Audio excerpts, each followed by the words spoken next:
Welcome back, everybody. We're back down here to check this line again. It rained, everything softened up, so I'm hoping that the water rose like I expected it to. Tonight's supposed to get down into freezing. It's going to be cold for 2 days or so, then it's going to start warming back up and be warm, and everything's going to let loose here. So we'll see what happens, but figured I'd bring you guys along for this check. I don't know if we're going to see anything or not, just because it's only been overnight. You guys saw me reset. Well, I showed you the resets, and I got that one beaver yesterday, so hang in there and we'll see what we got. All right, everybody, so I checked that first spot where we found this, what I think is an abandoned hut. The water, it actually didn't rain enough to really bring the water up at all overnight. We do still have more weather potentially coming, but I just wanted to kind of show you guys. I've seen no fresh sign on any of the banks anywhere where it looks like they're climbing in and out, or digging, or setting any castor mounds or nothing. I mean, there's no fresh sign on the bank anywhere. This hut, they haven't climbed up there at all. They're a lot of times when it's an active hut, they'll keep remudding it. Especially right now, we're not out of winter yet, technically, even though we should be spring trapping. Right now it feels like it, but we still got some winter coming if it holds true to course here in Vermont. But they haven't mudded up anything on that hut or nothing. The runs don't look like they've been used. There's no fresh nothing. So depending on after this cold for the next couple days, we'll see what happens. We might leave these sets in for another day or two. If there's no activity whatsoever, I see no fresh sign, then we're going to pull these and move on. So I just wanted to show you guys, if you're not sure of an area, you keep checking it, give it some time, and if you're not picking up any fresh sign anywhere or anything, then it's time to move on. But hang in. All right, everybody, we're up on so we went down and checked out what I think is an abandoned hut, and we're on the upper end of that same property. This is a really long property on this same stretch of river. Checking the sets that I had. This is that one. Remember, I had that old castor mound there and I blocked that all off, and I reset over here yesterday, and there we go. I'm glad I reset that up in a fresh spot. It wasn't going to freeze in overnight, and we got a 2-year-old, so get him out of there and get that set remade, and we'll move along. Well, we're down here on the next property. This is that one where we got that stuff that blew up on the bank that we suspect they're trying to make a hut out of over there. Water's still down. Again, we got cold coming, and then it's going to warm way up. There's some weather coming, so we're hoping that the water goes back the way it should be. I've checked all these sets. There's nothing in them. They're still set. We're going to leave them. I found down around there an actual couple bank runs. Now that the water's down, I could see them.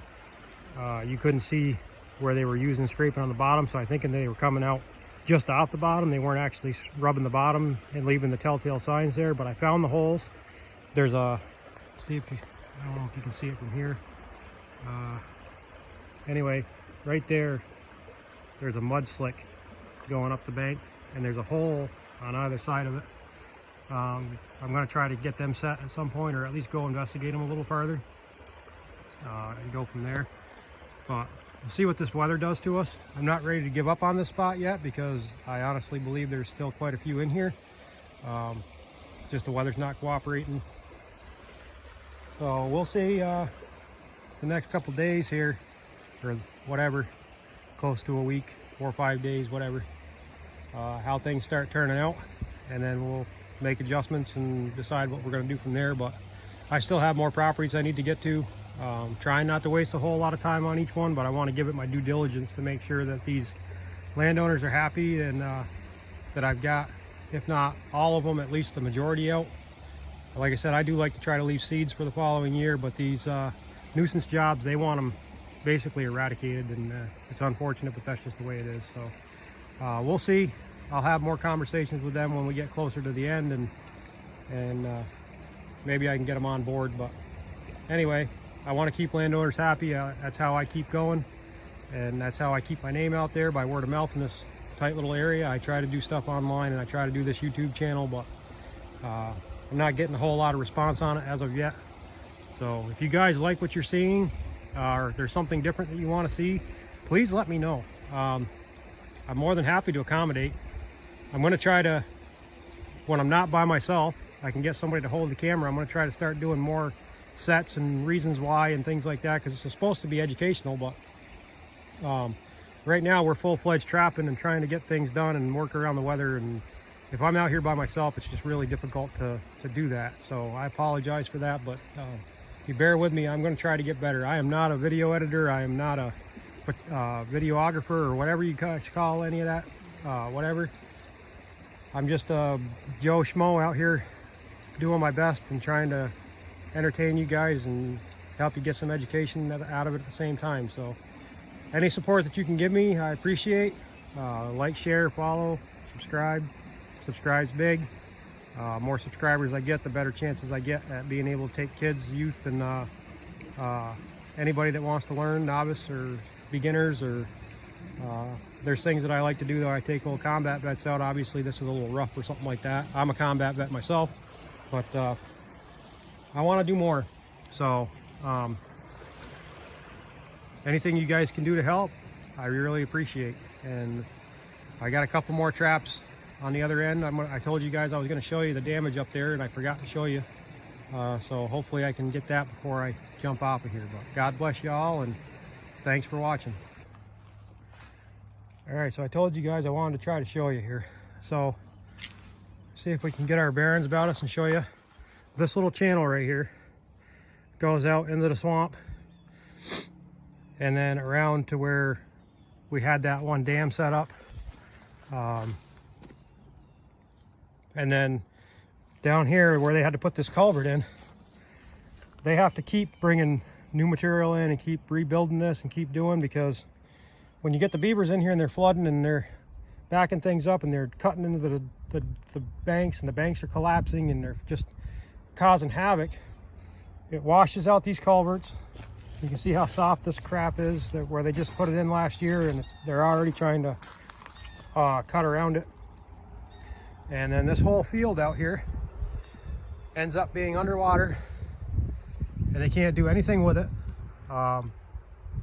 which is ridiculous to them. They have to keep putting money into something that they can't use.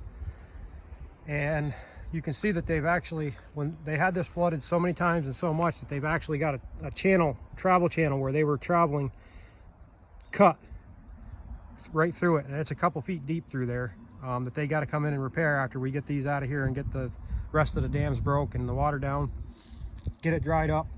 They got to repair this whole thing before they can ever do anything with it. They can't put hay out here, they can't put corn out here, they can't put anything out here until all this is dried up and fixed, and we bring the banks back up and whatever. So that's just part of one of the issues with some of this. You can see where they try to push stuff out of the way to get cleared out through here so that they can start doing work, and they end up sinking out of sight. Right there, they fell into a hole that was a bank den that a beaver had cut in. You end up losing equipment or damaging equipment, and there's just all kinds of issues. So right out through there is where we just came from on the riverside where we're trapping there. They had that dammed up, and that was overflowing up into here. So it was just a mess, and the neighboring properties are all having the same issue. So we're trying to get the issue taken care of. Again, if you have a healthy population, 2 or 4 or whatever, however many in this one little area, a lot of times it ain't too bad. You can maintain it, stay ahead of them. But when you start getting 10, 15, 20, 30 beaver in an area, they cause havoc real fast. So all you guys that don't like trappers, don't like trapping, and think we're mean and miserable and whatever, you don't know what some of these people are going through trying just to keep their property usable. They're paying money for it just like you are for yours, and they want to be able to use what they've got, and they work hard for it. So I do everything that I can. The other trappers do everything we can to try to keep a balance and be as ethical as possible, but at the same time we got to help these people out. So I'm sorry for you if you don't like what we do. then you shouldn't be watching this channel. As much as I hate to say that, I don't want to lose any subscribers or have people think that I'm mean, but this is a reality thing. And like I said, I'm trying to do education and get people to understand why we do what we do, and this is part of it. And I'll show you the other part up by the homestead. I got to try to not get their home or vehicles and stuff like that in. They asked me not to, but I'm going to try to show you the damage right there by their houses where they're flooding, and they've had to bring thousands and thousands and thousands of dollars worth of material in to try to build it up, to get it off the water table level. No matter how much they keep breaking stuff out and get the water down, they plug it right back up, and it's right back up over onto their lawn again. So yeah, I'll show you that. All right, here we go. So this is right where their property is, and you can see where they've had to bring all kinds of different material in. They're flooding their lawn. I'm trying to keep their home and their vehicles and stuff out of the picture, but there's this bridge here. They're already undercutting. The whole bridge is starting to give a little bit. The abundance, it's actually, they've got it plugged up underneath it, and it's actually, the water's trying to work its way outside of the abundance, or whatever you want to call the foundation of that thing. They keep trying to cut this down by hand and drain water off this property back into the creek. That side of the creek is down on that end is where we broke that dam out. So this side is low. We got it back down predominantly where it should be. I'm hoping it's where it should be anyways. You can see something just took off right there. I don't know if it was a muskrat or what it was, but something took off out through there. But anyway, you can see that side's low. Then you come over onto this side. Look at this, right up almost to the top of the bridge. You know, yeah, it's froze over right now.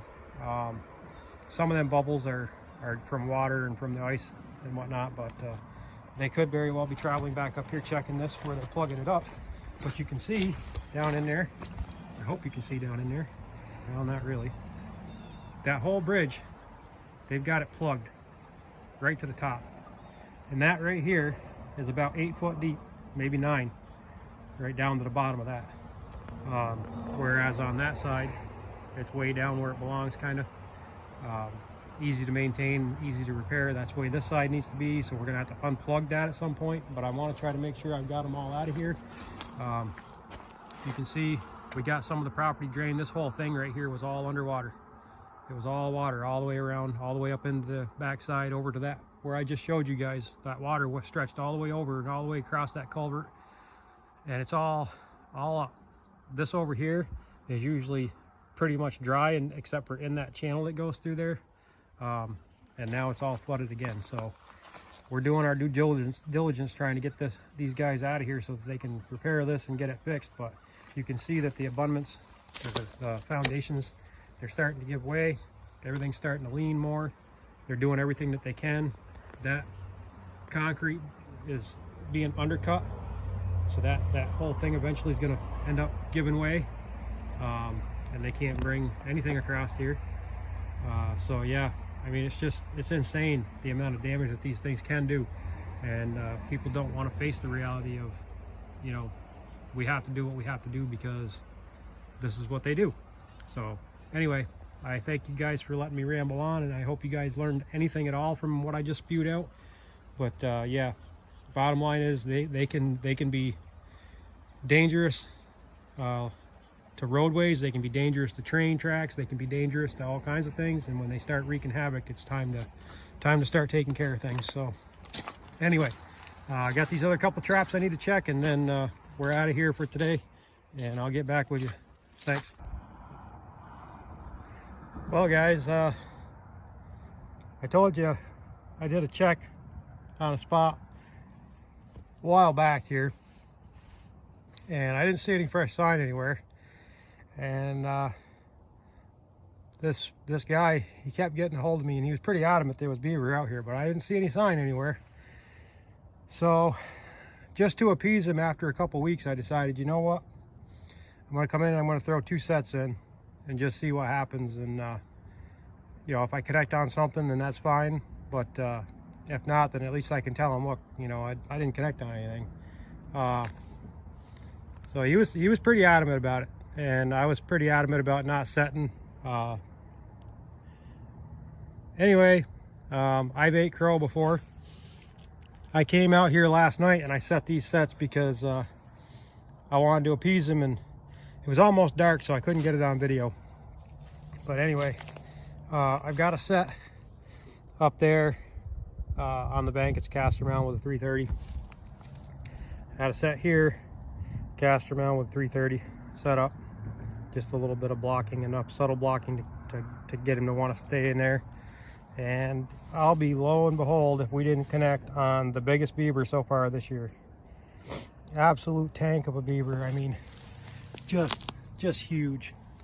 So yeah, looks like I'm eating crow tonight, and I'm gonna get these sets remade and see exactly how many more are in here. I still don't think there's that many in here because there's not any real fresh sign anywhere. But you know, I don't know, just goes to show you, you know, they're traveling too, springtime, so could just be travelers. But either way, he was correct. There was beaver in here, and I'm glad that I set for him, and hopefully I can appease him with this. And if we don't catch any more in a couple days, then I'll move on. But it's only 2 sets, so I mean, it's not really in the long run and the large scape of things. I'm not large picture, grand picture, whatever you want to call it, not really out a whole lot with 2 sets being off here. So as long as they don't get stolen, I'm pretty close to the road. But anyway, just goes to show you guys, you know, it never hurts to set just to see. Hang in there. Welcome back, folks. Well, we're back up on the original place that we set where the dam was broke, and I believe that beaver hut was abandoned. We're gonna do one last check here and see whether we're gonna pull or give it another day or two. Just had that surprise absolute stud up there. I never expected to catch. I put them 2 sets in just to appease that landowner, and to my surprise, kind of a bittersweet, sweet and salty, or however you want to put it, to me, because now I got to go back there and set. But he was right. There's beaver there. I don't know. Usually it takes a little while for anything to move back in there, but just goes to show, I mean, the population's booming and everybody wants to try to end trapping here in the state of Vermont. But I mean, they're so overpopulated right now, it's ridiculous because nobody's really trapping. And they're gonna get out of hand here real quick. So people like me trying to help these people out and keep the population numbers healthy, you know, I don't understand. I know everybody thinks it's some big, violent, gory, god-awful thing, but you know, I guess I just don't see their side of it, you know. I just don't. But anyway, we're gonna check these sets and see if we got anything, and I'll get back to you. But that was an absolute surprise, and it's a welcome surprise. So glad we got one, and it is a monster. I'm gonna get a weight on him eventually, but I'll try to get that in there for you guys to see. But we'll check these sets and I'll get back with you. All right, folks, I just checked all 3 of these sets down here where they broke that dam out. I was pretty confident that this huge lodge that's over here was abandoned. These sets have been here for almost a week, and there's absolutely no fresh sign. We keep coming in and freshening them up, and nothing. No fresh sign anywhere. No fresh mud on the hut. No nothing. So the next time we come in here, we're pulling these sets, and we're gonna move on. But we're gonna move on down the line, and you stick with me, and I'll try to get you some more. All right, hang in there. Welcome back, folks. Well, we didn't have anything at that last stop on the upper end of that long property, where the other end of the property from that where they tore the dam out, and I think that hut's abandoned. We didn't have anything up there. We did have one small one last time we were there, so excuse me, I kind of expected to have something there, but water's dropped a little bit more again, even though we had some weather come through. But hard to anticipate this time of year, but we're working on it. We got a warm spell coming for a couple days, then another cold spell, then a warm spell again, 50 degrees. So yeah, we're gonna check this last spot. This is the other river where they're flooding the property out. Excuse me, I gotta sneak through here. The joys of trapping. So this is where they're flooding the other property out, and it's getting dark on me quick, so it's going to be hard to see in the camera here pretty soon. So I got to get moving real quick. But at the first set, there's nothing here, so we're going to move on. If I see anything or get anything before dark, I'll show you.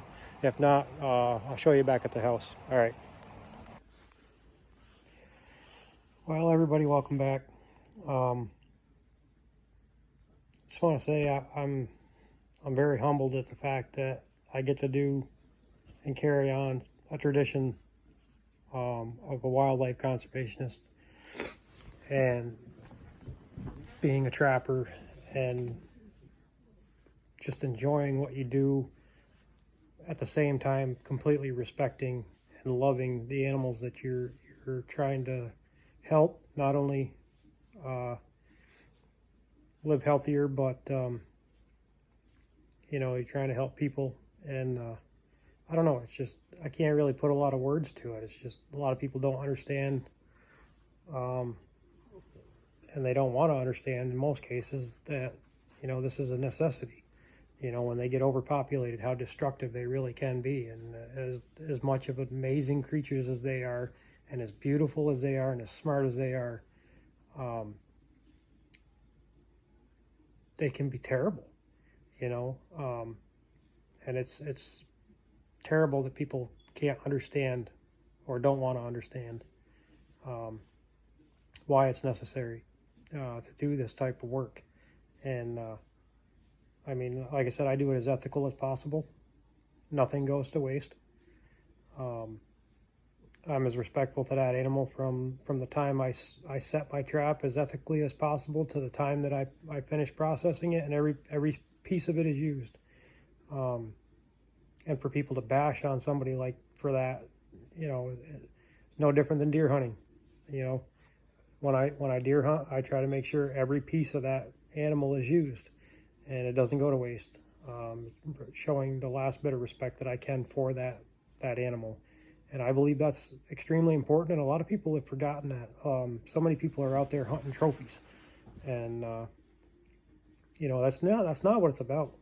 You know, it's about the experiences and the if you're out there with your friends and family, and the memories and the things that carry on after you're gone, not the thing in hand where you got this great big rack. It's you know, yeah, it's beautiful, great, but it's the story behind it, you know, and it's the memories from it and the experiences. And this is a very challenging thing to do. People think it's so easy. When you're targeting the older generations of these species, and you're trying to outwit them, a lot of them are just, they're very smart animals. And it's sad to think that people can just hate on somebody for doing something the absolute best that they can. That is a necessity. And in Vermont, it's in our state constitution. It's part of our heritage, our culture. Yeah, everybody, you know, so many people are trying to get it banned and trying to get it, oh, they're terrible and they're inhumane to these animals and this, that, and the other. And in most cases, that's not the case. You know, any trapper that I know personally is just as ethical as I am. They try to be as respectful and as ethical as possible. And that speaks volumes as far as I'm concerned. So, you guys, I'm going to put pictures up at the end of the video, but I smashed my personal best record as far as weight and size of beaver goes. And I ended up catching one. The official weight came back in 75.4 pounds. Huge, huge beaver for me. I know there's bigger beaver around in other places and things, but for me, that's just spectacular, you know. And to have outsmarted that animal that's lived probably better than a decade or more, and avoided so many different people and so many, you know, situations and things. Yeah, and in a long, different view, it's a shame to see something like that gone, you know, and lived that long. But at the same time, it's no different than hunting a big buck. You know, you'd hate to go in and not challenge yourself to try to outsmart that buck, and when you're successful, you're very happy. You know, I mean, you were successful, and a lot of pride in that. And as far as I'm concerned, I have a lot of pride right now in the fact that I was able to take a way more than mature animal in its own element, and he's had many breeding seasons under him. He's carried on his seed, so I have no shame whatsoever in harvesting that animal. You know, like I said, none of it's going to go to waste. So I guess what I'm trying to say is, you know, it's one of them things where it's a thankless job. Until people absolutely need you, they don't want to see it, they don't want to hear it, or whatever. But for those of you out there watching and like the things that we're doing in the content, obviously this channel is not all trapping, but right now it's just trapping season, and that's the way it is. You know, I appreciate you guys for being here and supporting us and subscribing, and I want to thank you from the bottom of my heart. You know, it makes me very proud that people carry on these traditions and know how, when there's situations like this where they're overpopulated or they're decimating properties and things, on how to handle that and do it the right way. You know, you got so many landowners out there that don't even think to reach out because they, you know, so many people are not trapping anymore that they see them swimming and they just shoot them and leave them, and I guess in a way that takes care of itself too, where, you know, there's going to be scavengers out there that'll clean it up, but you know, that's more wasteful as far as I'm concerned than what I'm doing. So I don't know, there's sides to everything, but anyway, I just wanted to wrap up this video and tell you guys that I appreciate you guys more than you could ever know, and I thank you very much, and I can't wait for my kids to get more involved in this, and along with everything else that we do.